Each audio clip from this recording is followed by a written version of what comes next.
Bom dia a todos, a todas. Estamos no último domingo de Quaresma e hoje vamos ler junto o comentário do Frei Alberto Maggi sobre o trecho do Evangelho de João, capítulo 8, versículo de 1 a 11. É um evangelho especial, evangelho que causou medo na igreja por muito tempo. Basta pensar que, por pelo menos um século, nenhuma comunidade cristã aceitava esse trecho. Somente no século III, esse trecho encontrou lugar num dos evangelhos, que porém não era aquele originário, e tivemos que aguardar outros 200 anos antes desse trecho ser inserido na liturgia. Lembramos que nos primeiros tempos do cristianismo, os evangelhos não estavam reunidos, como estão hoje na Bíblia. Cada comunidade tinha seu evangelho e o transmitia às outras comunidades. Pois bem, quando em uma comunidade chegava o evangelho de Lucas, estes 11 versículos eram removidos. Mas como sabemos que eram de Lucas, se estão inseridos no evangelho de João? Porque nesse trecho aparecem, por exemplo, os escribas, que estão ausentes no evangelho de João. Também a temática da misericórdia, que é o fio condutor do Evangelho de Lucas, está presente nesse trecho.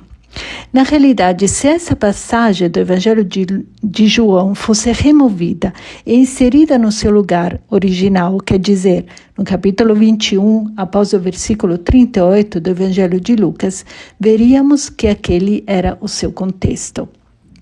Mas por que foi que nenhuma comunidade dos primeiros tempos cristãos queria essa passagem evangélica? E pior ainda, por que durante 5 séculos esse trecho do Evangelho não tem aparecido na liturgia? Pois bem, temos o precioso testemunho de Santo Agostinho, IV século, que escreveu: por medo de conceder para suas esposas a impunidade para o pecado, os membros das comunidades cristãs tiram dos respectivos códigos, ou seja, do texto do Evangelho, o gesto de indulgência e misericórdia que o Senhor Jesus fez para com a mulher adúltera, como se aquele que disse, de agora em diante não peques mais, tivesse concedido a permissão de pecar. Portanto, foram os homens, os maridos, que não queriam essa passagem, porque a indulgência de Jesus para com a adúltera parecia pôr em perigo a família deles, a sua própria unidade conjugal. Mas agora vamos ler essa importante passagem que, repito, embora hoje esteja colocada no Evangelho de João, é realmente de Lucas. Jesus foi para o Monte das Oliveiras, de madrugada, literalmente ao amanhecer. É importante essa indicação temporal. De madrugada, voltou de novo ao templo, todo o povo se reuniu em volta dele. Já sabemos que, cada vez que o povo procura Jesus e Jesus tenta libertá-lo, fazê-lo crescer, amadurecer, logo aparece a reação das autoridades religiosas que querem subjugar as pessoas, não torná-las independentes. Na verdade, os mestres da lei e os fariseus trouxeram uma mulher surpreendida em adultério. Sabemos que é ao amanhecer, portanto, provavelmente tinha espiado essa situação. Colocando-a no meio deles, disseram a Jesus: Mestre.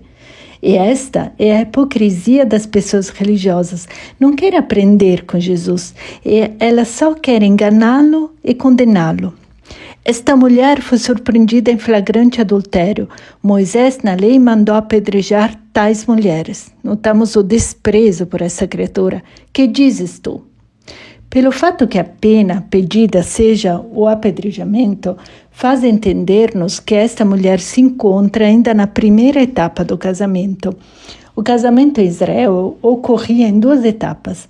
A primeira, quando a mulher tinha 12 anos e o homem 18. Essa etapa era chamada de núpcias. Só um ano depois que começava a verdadeira convivência, o casamento. Quando começava a viver juntos, começava a segunda etapa. Se a mulher cometia adultério na primeira etapa, ou seja, nas núpcias, era apedrejada. Se, pelo contrário, o adultério era cometido na segunda etapa, era estrangulada. O fato que as 3 autoridades religiosas pediram para essa menina adolescente o apedrejamento significa que ela tinha entre 12 e 13 anos. Que dizes tu? Essa pergunta é uma armadilha. Qualquer que seja a resposta de Jesus, ele vai marcar gol contra. De fato, se dissesse, muito bem, vamos obedecer à lei divina, todo esse povo que o seguia porque sentia nele uma inspiração diferente e percebia nele o eco do amor e da misericórdia de Deus, ficaria decepcionado e o abandonaria. Se, pelo contrário, Jesus dissesse, não vamos apedrejá-la. Cuidado, estamos no templo, há a polícia, e Jesus pode ser imediatamente preso, porque transgride a lei de Deus, a lei de Moisés. De fato, o evangelista comenta, perguntavam isso para experimentar Jesus, literalmente para tentar Jesus. É o verbo que o evangelista usa para a ação do diabo. Portanto, esses defensores zelosos da tradição e da ortodoxia, na realidade, para o evangelista, são nada menos que as ferramentas do diabo. E para terem motivo de o acusar, o evangelista é feroz. As autoridades religiosas desenvolvem a ação do diabo. Quem é o diabo? Aquele que tenta, aquele que acusa. Mas Jesus, inclinando-se, começou a escrever com o dedo no chão. Qual poderia ser o significado desse silêncio de Jesus e da ação de escrever? É provavelmente uma referência ao profeta Jeremias, capítulo 17, versículo 13, que diz: terão seus nomes escritos na poeira aqueles que abandonaram o Senhor Javé, a fonte d'água viva. É a denúncia de Jesus. Esses defensores zelosos da ortodoxia e da tradição, essas pessoas tão religiosas, realmente tinham abandonado o Senhor para alimentar sentimentos de ódio e fumegantes sentimentos de morte.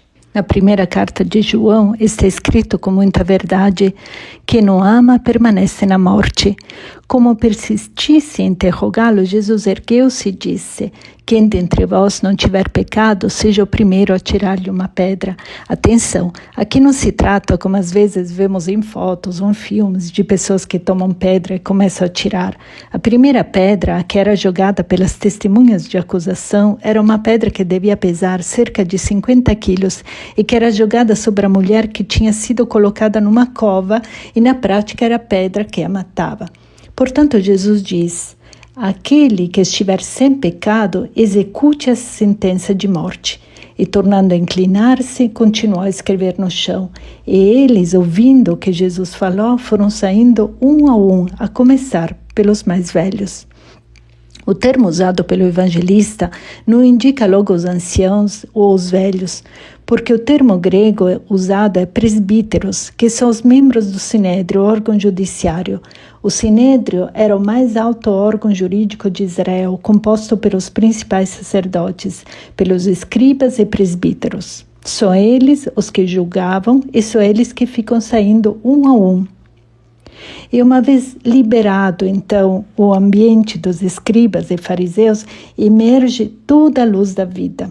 Jesus ficou sozinho com a mulher que estava lá no meio do povo. E o desfecho final é carregado de muita ternura. Então Jesus se levantou e disse: mulher, onde estão eles? Jesus se dirige com grande respeito a essa mulher. O termo usado era o termo para se dirigir às mulheres casadas. Mulher, onde estão eles? Ninguém te condenou? E ela respondeu: ninguém, Senhor.